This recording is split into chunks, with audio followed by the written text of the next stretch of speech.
Question बोलो क्या है, 23 वाला ना? हाँ बोलिए, क्वेश्चन क्या है? बैंगलोर के बीच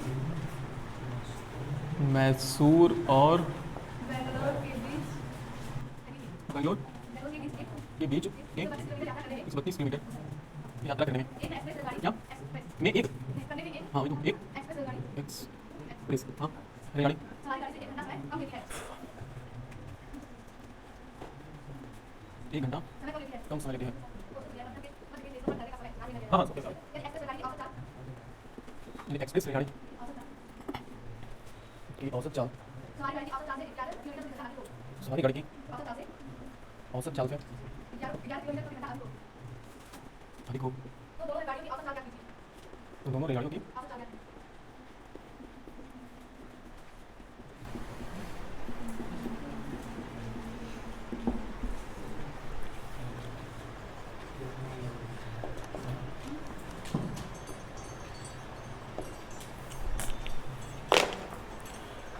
देखो एकदम किताब छोड़ो, यहाँ ध्यान दो एकदम अच्छे से।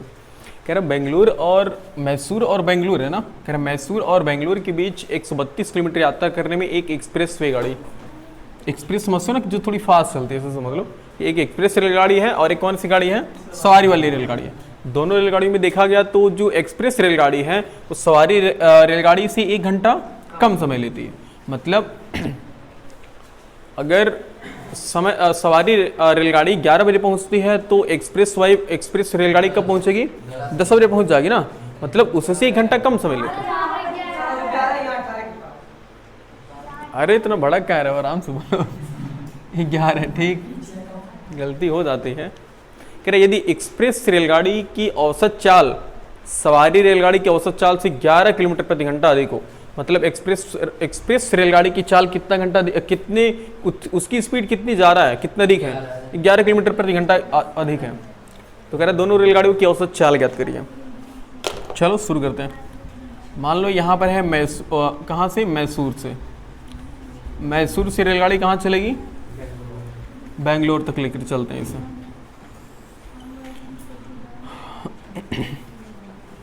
मैसूर से कहाँ चल रही है? बेंगलोर तक चल रही है। देखो दोनों के लिए दिया, एक है एक्सप्रेस वे गाड़ी, यह है एक्सप्रेस वे गाड़ी समझ लो, ठीक है, और यह है सवारी गाड़ी, ठीक है।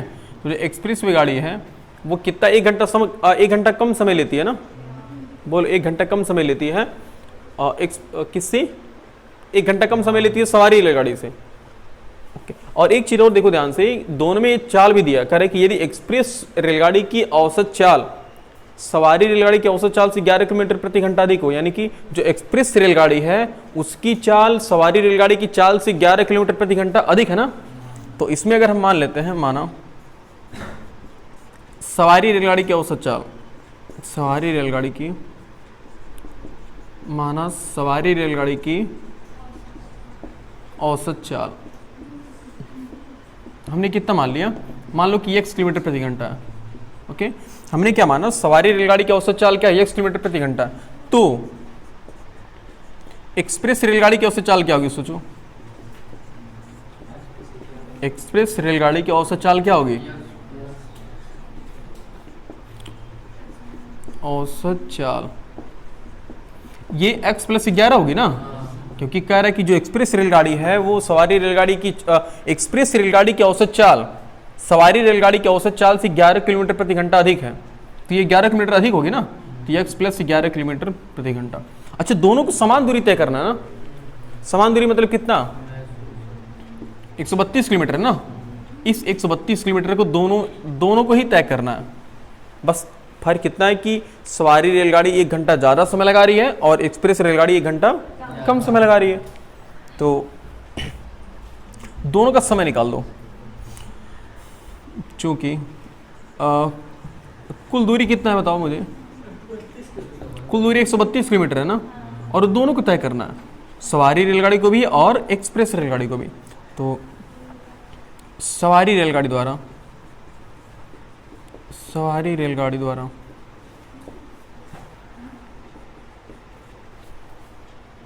132 किलोमीटर की दूरी तय करने में लगा समय, तय करने में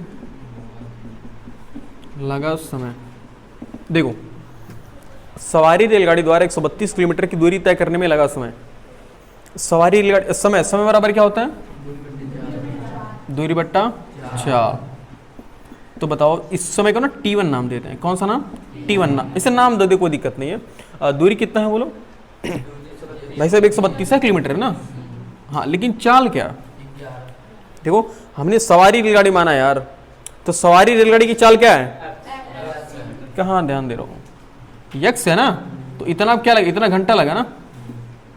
मतलब सवारी रेलगाड़ी को मैसूर से बेंगलुरु तक पहुंचने में कितना टाइम लगा? 132/x घंटा लगा ना। इसका ये मतलब है। और यहां से दूसरे वाले का समय निकाल दो।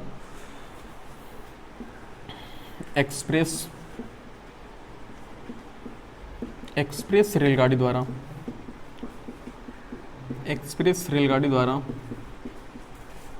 132 किलोमीटर की दूरी तय करने में लगा समय। 132 किलोमीटर की दूरी तय करने में लगा समय। यहाँ समय बराबर क्या होता है? दूरी बट्टे 40 तो होगा। हाँ तो इस समय को ना T1 T2 नाम देते हैं। तो यहाँ दूरी बताओ कितनी है? दूरी तो वही है ना, 132 ही है। और चाल कितना है? एलियन x + 11 है ना। कहाँ ध्यान दे रहे हो दी? देखो एक्सप्रेस रेलगाड़ी की औसत चाल हमने कितना माना है? x + 11 है ना। तो कैसे 11 होगी? 11 किलोमीटर प्रति घंटा अधिक है, तो x प्लस कितना हुआ? 11। अब इतना घंटा लगा ना उसे। ओके अच्छा एक बात मुझे बताओ, किसका समय ज़्यादा है? T1 वाला समय ज़्यादा है कि T2 वाला समय ज़्यादा है? सोच के दो, किसको ज़्यादा समय लग रहा है? एक्सप्रेस रेलगाड़ी को या फिर सवारी रेलगाड़ी को? सवारी को लग रहा है ना। देखो सवारी रेलगाड़ी की, देखो यहाँ पर क्या भी रहा कि जो, हाँ देखो एक एक्सप्रेस रेलगाड़ी सवारी रेलगाड़ी से 1 घंटा कम समय लगाती है। तो आखिर एक्सप्रेस रेलगाड़ी कम समय लगाएगी और सवारी रेलगाड़ी ज़्यादा समय लगाएगी। और प्रश्नानुसार, अच्छा दोनों में कितने घंटे का अंतर है बताओ? दोनों में 1 घंटे का अंतर है ना। तो हम किस में से किसको घटाएंगे? हम सवारी रेलगाड़ी वाले में से एक्सप्रेस रेलगाड़ी वाले को घटाएंगे ना। यानी कि यहाँ से हम करेंगे T1 - T2 = 1 घंटा। सोच लो जरा पहले, दोनों के समयों में कितने का अंतर है? 1 घंटे का ही तो अंतर है। तो देखो और T1 कितना है हमारा? 132/x माइनस T2 कितना है? 132/x + 11 और बराबर कितना हो गया? 1। ये हमारा समीकरण बन गया। समझ पा रहे हो हम कैसे सेट कर पा रहे हैं? ये T1 - T2 हमने क्यों किया? क्योंकि हमने क्वेश्चन में कहा था कि एक्सप्रेस रेलगाड़ी सवारी रेलगाड़ी से 1 घंटे कम समय लेती है। तो यानी कि जो एक्सप्रेस रेलगाड़ी वो 1 घंटे पहले पहुंच जा रही है और जो सवारी रेलगाड़ी वो 1 घंटे बाद पहुंच रही है। तो आखिर हम बड़े वाले में से ही तो छोटा वाला माइनस करेंगे। तो T1 में से T2 को माइनस करेंगे तभी तो 1 घंटा आएगा। तो वहाँ से एक समीकरण बन गया। थोड़ा सा इसको हल कर लेते हैं जहाँ तक जगह है। देखो इसमें से 132 कॉमन मिल रहा है क्या? 132 हमने कॉमन कर लिया। बचा क्या यहाँ पर? 1/x बचा ना, माइनस यहाँ क्या बचा? बराबर 1। यही तो बचा। अब क्या करेंगे सोचो, एलसीएम ले लोगे ना। तो 132 देखो x ब्रैकेट में x + 11, तो x से x कट गया, x + 11 तो x + 11 माइनस x + 11 से x + 11 x और बराबर 1। सही है। इतने हो जाएगा। देखो अच्छा 132 यहाँ गुणे में ना, अगर उधर भेजेंगे तो क्या हो जाएगा? भाग में। और यहाँ देखो x से x कैंसिल हो गया, तो सिंपल कितना बचा? 11/, और इसको गुणा करा लो तो x² + 11x और बराबर क्या? ये 1/132 हो गया ना। 132 यहाँ गुणे में था, हमने उधर किया तो भाग में हो गया। समझ पा रहे हो ना ये? तो x² 13 गुणा कराएंगे ना, तो x² + 11x बराबर 132 को अगर 11 से गुणा कराओगे ना, देखो ये आएगा, हाँ आएगा 2 5 4 1 14 52 1452 इतना आएगा। अब इसको हम बाई तरफ शिफ्ट करेंगे, यानी कि x² + 11x - 1452 114 52 = 0। ये हमारा समीकरण बन गया ना, एक द्विघात समीकरण। उसको हम हल कर सकते हैं दो तरीके से, एक सीधे 4 से या फिर एक मध्य बिंदु को दो भागों में तोड़ करके। तो मेरे ख्याल से पहले नोट करना चाहिए तुम्हें, नोट कर बताते हैं।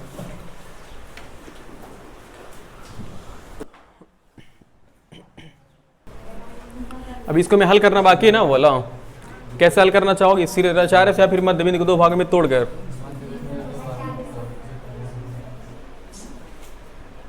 मध्य बिंदु को दो भागों में तोड़ने के लिए हम क्या करेंगे बताओ। हाँ, लेकिन मतलब हम 142 जो कि ना 14 52 का हम क्या करेंगे, कहीं कोपचे में क्या करेंगे, गुणनखंड करेंगे ना, क्योंकि इतना बड़ा पढ़ा तो हमें आता नहीं है, ना हमें आता ना तुम्हें आता ना एग्जामिनर किसी को नहीं आएगा।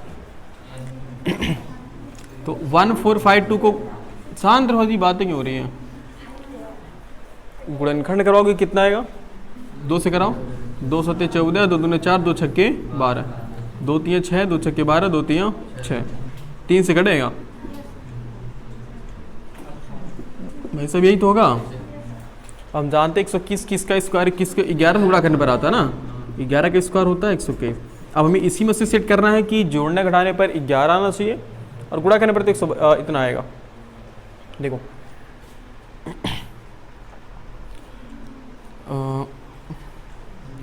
हाँ 11 चौके, देखो 11 चौके 44 और 11 तियां 33, 44 माइनस 33 कितना हो जाएगा बोलिए, 11 हो जाएगा ना, 11 चौके 44 और 11 तियां 33, यानी ये सेट हमारा बिल्कुल सही है। तो एक्स स्क्वायर प्लस कितना होगा, प्लस 44x और माइनस कितना 33x और माइनस 1452। बोलो कॉमन क्या लोगे यहाँ से, x बचेगा क्या, x प्लस 44 44, यानी को माइनस यहाँ दिख रहा है तो माइनस का कॉमन कर लोगे ना, यहाँ सिर्फ 33 कॉमन करोगे। सोचो जब 11 या 33 कॉमन करोगे तो 11 चौके 44 से तो बचेगा, तो यहाँ x बचा और यहाँ माइनस था तो क्या हो गया प्लस, और ये 44 बराबर 0। अब दो का जोड़ा बनाओ, कॉमन क्या मिल रहा है, x प्लस 44 बचा क्या बराबर 0। अब दो पद का गुणनफल 0, इसका मतलब क्या, यदि ये 0 हो या तो ये 0 हो, तो यदि x प्लस 44 बराबर 0 तो x बराबर कितना हो गया माइनस 44, और यदि x माइनस 33 बराबर 0 तो x बराबर कितना हो गया, कौन सा आंसर सही है हमारे लिए 33 वाला। और हमने x माना क्या था बोलो, माना किसको माने थे, अरे कौन सी रेलगाड़ी की चाल सवारी। अतः आंसर लिख लोगे अब, देखो लिखेंगे अतः, देखो यहाँ पे अतः सवारी रेलगाड़ी की औसत चाल माने थे ना हम, औसत चाल कितना आ गया बोलो 33 किलोमीटर प्रति घंटा ना, 33 किलोमीटर प्रति घंटा, तथा कौन सी गाड़ी है एक्सप्रेस, एक्सप्रेस गाड़ी रेलगाड़ी की औसत चाल क्या हो रहेगी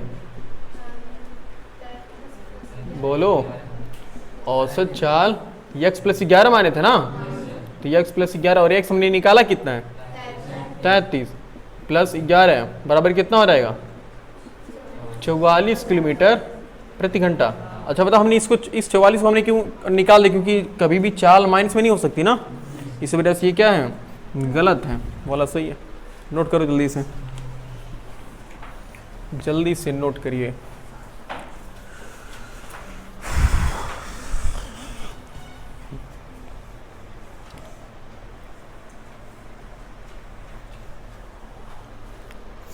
नोट करते रहो, बातें करते रहते हैं। बताओ नरेशन आ सकते हैं मे भी, बोलो क्वेश्चन तुम बोलो, बता रहे हो कौन सा क्वेश्चन है 24 वाला, बोलो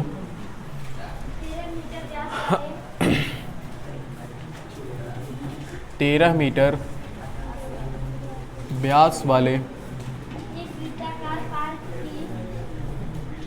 एक वृत्ताकार पार्क की परिसीमा परिसीमा के एक बिंदु पर एक खंभा इस प्रकार गड़ाना है कि इस पार्क के एक व्यास के दोनों अंत बिंदुओं पर बिंदु, एक बिंदु पर बने फाटकों ए और बी से खंभे की दूरियों का अंतर कितना हो? अंतर 7 मीटर हो। पता नहीं, ऐसा करना संभव है यदि है तो फाटकों से इतनी दूरियों पर खंभा गाड़ा। मान लो इंजीनियर बैठेगा ये वाला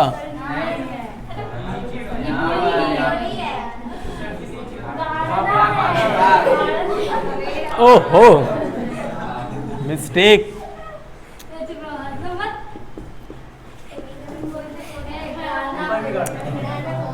गड़ाना यार ऊपर तो बोलिए तो हम क्या करें। चलो कोई बात नहीं, बस शांत रहो, डिबेट्स बंद। लोग डिबेट से जल्दी देखें, कहीं न्यूज चैनल वाले तो नहीं बंद होगे, चौ सिम लगे रहो। मान लो कि भविष्य में इंजीनियर बनते हो तो ये टास्क तुम्हारे पास आ सकता है कि ऐसा है तो बताओ कि मेरे खंभे को कहाँ लगाना चाहिए। तो उसमें देखो क्या कह रहा है 13 मीटर व्यास वाले एक वृत्ताकार पार्क की परिसीमा। परिसीमा समझते हो? परि मतलब बाहरी, सीमा मतलब क्षेत्र, बाहरी क्षेत्र। तो एक वृत्ताकार पार्क है ना, वृत्ताकार में पार्क बनाते हैं, यह है वृत्ताकार पार्क। इस वृत्ताकार पार्क की परिसीमा, अरे भाई क्यों बन नहीं रहा, अजूम कर लो जी, थोड़ा अंडाकार क्यों बन रहा है। देखो ब्लैक पेन से बनाएंगे बन जाएगा, कोई इसमें नजर नहीं लगेगी। सही बात है। देखो कह रहा है 13 मीटर व्यास वाले, तो इसका अच्छा जब हम वृत्त है, वृत्ताकार पार्क है, मतलब एक पार्क है जो गोलाकार है, तो बीच में कहीं उसका क्या होगा, केंद्र होगा। तो व्यास क्या होता है, व्यास एकदम बिल्कुल ऐसे सीधे जाता है ना, ये व्यास है एक्चुअल में। देखो क्या कह रहा है, कह रहा है 13 मीटर व्यास वाले वृत्ताकार पार्क की परिसीमा के एक बिंदु पर हमें एक खंभा इस प्रकार गाड़ना है। मतलब हमें इस पार्क के किनारे पर ना कहीं पर एक खंभा लगाना, लाइट वाला खंभा लगाना, इस प्रकार करना है कि एक पार्क, इस पार्क के एक व्यास के दोनों अंत बिंदुओं पर बने फाटकों ए और बी से खंभे की दूरियों का अंतर 7 मीटर हो। मतलब खंभा चाहे जहां लगा दो तुम, यहां लगाओ चाहे जहां लगाओ, हाँ, लेकिन इसकी व्यास पर एक फाटक लगाओ। फाटक मतलब क्या, बिल्कुल जस्ट ऐसे सीधे सीधे फाटक लगा, एक से एंट्री करना, दूसरे से एग्जिट करना, एक से अंदर आना, दूसरे से बाहर निकल जाना। तो एक फाटक यहां लगा हुआ है और एक फाटक यहां लगा हुआ है।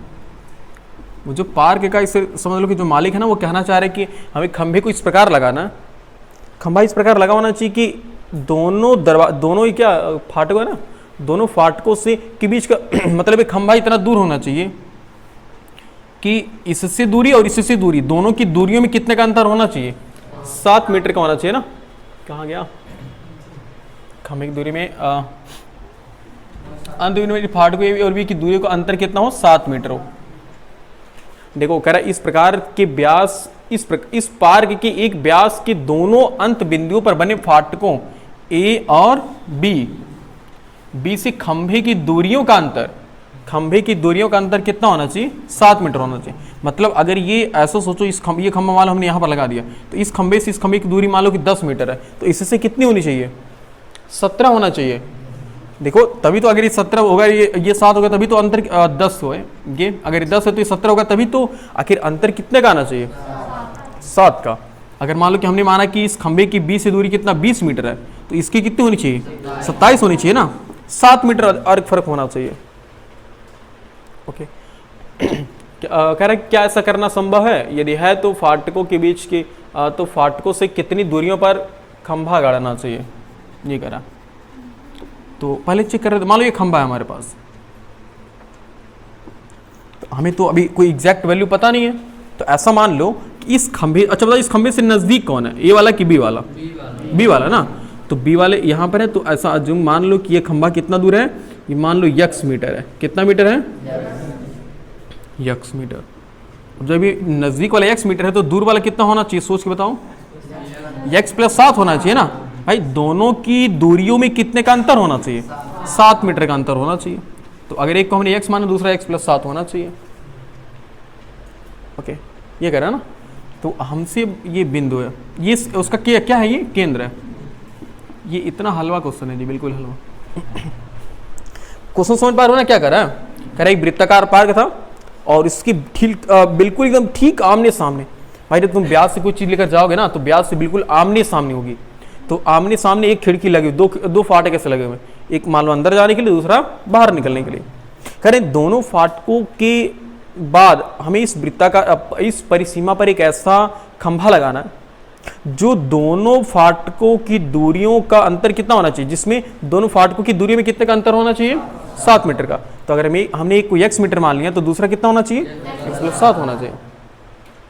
ओके। और एक चीज और दिया, वो भाई साहब कह रहे थे कि कितना मीटर व्यास वाला है वो, 13 मीटर व्यास वाला।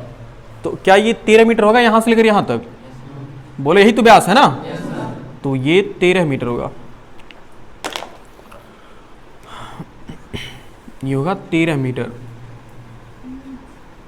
ये 13 मीटर व्यास वाला होगा ना। बस इतना इंफॉर्मेशन दिया, पूरा कंप्लीट। ये क्या है, इसको भी लिख लो, ये क्या है, परिसीमा है ना। बस इतना इंफॉर्मेशन दिया, मुझे बताना है कि खंभे को हम कितनी दूरी पर रखेंगे, मतलब पहले वाले फाटक से कितना दूर और दूसरे वाले फाटक से कितना दूर, माने बी वाले फाटक से कितना दूर होना चाहिए और ए वाले फाटक से कितना दूर होना चाहिए। अपना कुछ मैथमेटिकल माइंड लगाते हैं।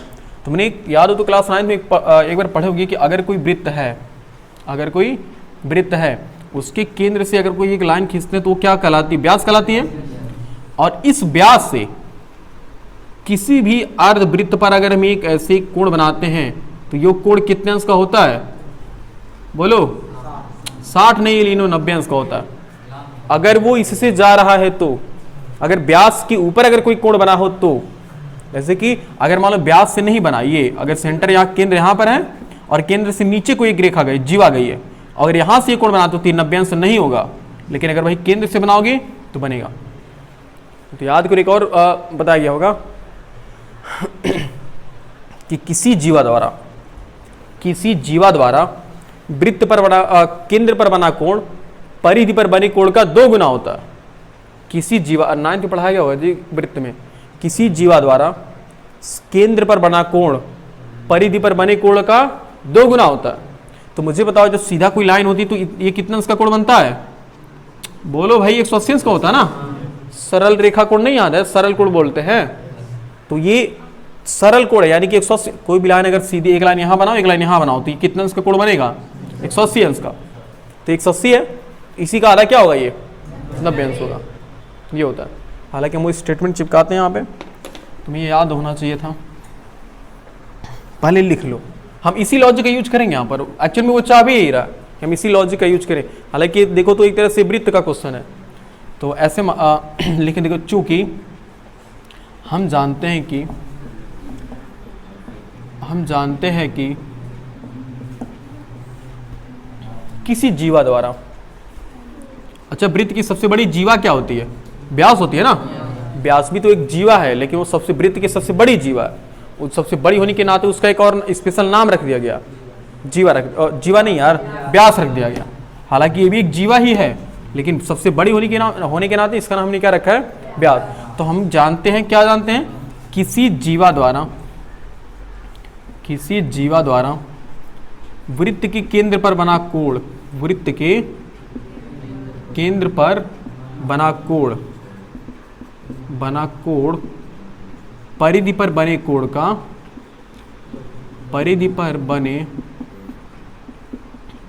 का 2 गुना होता है। भाई साहब बताओ, परिधि पर कितना इसका कोण बना, 90 का बना ना, तभी तो 90 का दूना कितना हुआ, 2 गुना होता है। इसी को इंग्लिश में ऐसे बोलते हैं, angle subtended by any chord at the centre is twice the angle subtended by that chord at the circumference होगा। मतलब किसी कॉर्ड, यानी इसे हिंदी में ना जीवा को कॉर्ड बोलते हैं इंग्लिश में, और कोण बनाने को सबटेंडेड एंगल बोलते हैं, सबटेंडेड एंगल। तो angle subtended by any chord at the centre is twice, मतलब 2 गुना the angle subtended by that chord at the circle या फिर सर्कमफेरेंस, जो भी है, छोड़ो फालतू चीजें। किसी जीवा द्वारा वृत्त के केंद्र पर बना कोण परिधि पर बने कोण का 2 गुना होता, याद रहेगा ना ये। तो इसी लॉजिक का यूज करके मुझे बताओ ये क्या, ये बताओ एक व्यास है कि नहीं है? अगर व्यास है तो कोण कितने का बनेगा? देख लो, वही लॉजिक है ना भाई। इस व्यास से तुम व्यास से वृत्त पर चाहे जहां कोण बना दो 90 अंश का ही बनेगा। अगर तुम्हारे पास ये सर्कल है, ये वृत्त है, ये केंद्र है, ये क्या है? व्यास है।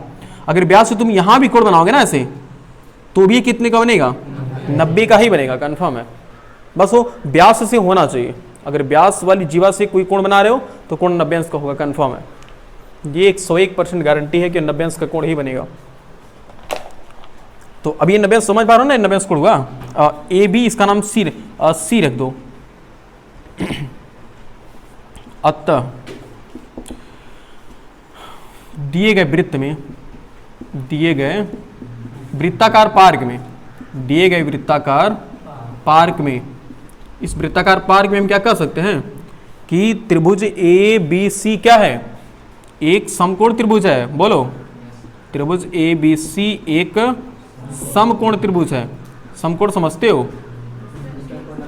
समकोण त्रिभुज मतलब एक ऐसा त्रिभुज जिसका एक कोण कितना होना चाहिए? 90 अंश है, समकोण त्रिभुज है। अब जब समकोण त्रिभुज है तो किसी एक पाइथागोरस का नाम सुने हो? पाइथागोरस कहाँ काम करते हैं? किसी भी समकोण त्रिभुज में काम करते हैं ना। अब इस समकोण त्रिभुज में लिखेंगे पाइथागोरस प्रमेय से। अब क्या करोगे? हमारी मजबूरी है कि पाइथागोरस लिखना ही पड़ेगा, उदाहरण हम लिख नहीं सकते। पाइथागोरस प्रमेय से, पाइथागोरस प्रमेय से हम क्या जानते हैं कि कर्ण का वर्ग बराबर आधार का स्क्वायर प्लस लंब का स्क्वायर। जानते हो, हम इसको भी प्रूफ कर सकते हैं कि कैसे ये सूत्र मतलब आता है। ये एक्चुअल में ये जो बुधायन थे ना, वो पाइथागोरस से ये ऐसा नहीं कि ऐसे बता दी कि हाँ ये होता है याद कर लो, नहीं। इसको भी, इसका भी निगमन है कैसे ये आता है सूत्र। कोई भी सूत्र हो, हर सूत्र का अपना एक डेरिवेशन है, अपना एक निगमन है। लेकिन बात यह है कि समय नहीं है, किसी दिन कहोगे तो बता दिया जाएगा कि कैसे ही आता है। तो कर्ण, हाँ मुझे बताओ इस त्रिभुज में कर्ण कहाँ पे है? कर्ण होता क्या जी? 90 अंश के ठीक महाशय 90 अंश के ठीक सामने वाली भुजा को हम क्या बोलते हैं? कर्ण बोलते हैं। तो 90 अंश वाला ये कोण है, इसके ठीक सामने वाली भुजा क्या है? ए बी है। तो ये ए बी का स्क्वायर बराबर आधार क्या है? आधार तुम किसी को एक को मान सकते हो, इसी को मान लो, यक्स प्लस क्या है? ए सी का स्क्वायर और प्लस कर्ण क्या होगा? लंब क्या होगा? बी सी होगा। बस मान रखो, आंसर निकालो। ए बी कितना है? तो बोलो जी 13 है। ए सी कितना है? ए सी एक्स प्लस 7 है। X plus 7 plus b c कितना है? यक्स। तो ये यक्स का स्क्वायर हो जाएगा। ओके, अब सॉल्व करते हैं जी। 13 का स्क्वायर कितना होता है? 169। और यहाँ ए प्लस बी का होल स्क्वायर लगाओगे तो ए प्लस बी का होल स्क्वायर होता है ए स्क्वायर, यानी कि देखो यक्स का स्क्वायर क्या हो जाएगा? यक्स स्क्वायर प्लस 7 का स्क्वायर कितना होगा? 49 और प्लस 2ab, तो 2 7 14 एक्स हो जाएगा ना, सोच पाओगे? और प्लस और एक्स स्क्वायर का तो एक्स स्क्वायर ही होगा ना। बोलो, अब ये 169 बराबर x square plus x square कितना हो गया? 2x स्क्वायर और प्लस 14x और प्लस 49। इस 169 को दाहिनी तरफ भेजो तो यहाँ 0 हो जाएगा ना, बराबर 2x स्क्वायर प्लस 14x और प्लस 49 और माइनस 169। तो 0 बराबर हो गया 2x स्क्वायर प्लस 14x और माइनस कितना हुआ? 120। भाई सब कुछ कॉमन दिख रहा है क्या? पहले समीकरण को पलट लो तो 2x पलटने से कोई दिक्कत नहीं होगा ना इसमें। ये तो वही बात है, तराजू इसे लेकर खड़े हो फिर ऐसे घूम जाओ लेकर के, कोई फर्क पड़ने वाला नहीं है ना। तो 2x स्क्वायर हो गया प्लस 14x और माइनस 120 बराबर 0। 2 कॉमन करना चाहोगे? x square plus 7x minus 2 छक्के बराबर 0, यानी कि x square plus 7x minus 60 बराबर 0। मुझे इसे डायरेक्टली सोच के बताओ। 12 25, 12 में से 5 जाएगा। सोच पा रहे हो ना? x square plus 12x minus 5x minus 60 बराबर 0। सोच लो, ये सही है ना? 12 25 60 हो जाएगा, 12 प्लस माइनस माइनस हो जाएगा, 12 में से 5 जाएगा तो 7 बचेगा। सही है? 2 का जोड़ा बनाओगे, कॉमन क्या मिल रहा है? बचेगा x प्लस 12 माइनस 5 कॉमन करोगे, भाई दोनों माइनस में तो माइनस कॉमन करिए तो x और 5 बराबर 60 होता है। 5 का पढ़ा याद है कि नहीं याद है? बताओ 5 ग्राम कितना होता है? पढ़ा नहीं याद है? 5 ग्राम 55 होता है मतलब कहो 10वीं तक याद किए, मतलब 10 तक का। देखो ये x प्लस, और यार यहाँ प्लस होगा ना ये, अब x प्लस 12 बचा कितना? बराबर 0। अब यहाँ से 2 केस, यदि x प्लस 12 बराबर 0 तो x बराबर कितना हो गया? -12। और यदि x माइनस 5 बराबर 0 तो x बराबर कितना हो गया? 5। क्या सही है? कौन सा आंसर सही है हमारे लिए? 12 वाला क्यों नहीं सही है? हाँ, क्योंकि लंबाई कभी भी ऋणात्मक नहीं हो सकती है। इस रुको रुको सबर करो, यानी कि x के हमने क्या माना? 5 माना था ना, ये मतलब x हमने माना था और एक 5 निकलेगा, तो ये 5 होगा, ये कितना होगा? 12 होगा ना। देखो दोनों में अंतर कितने का है? 7 का है कि नहीं है? 5 और 7 अंतर 12 का, मतलब अंतर 7 का। तो यहां लिखना पड़ेगा अतः मेरे ख्याल से ना इसके बाद ये देखो ऐसे तीर लगाते हम यहां लिख दे रहे हैं, समझ जाना। देखो यहां थोड़ी जगह है, तो क्या लिखोगे? अतः फाटक बी का खंभे से दूरी कितना है?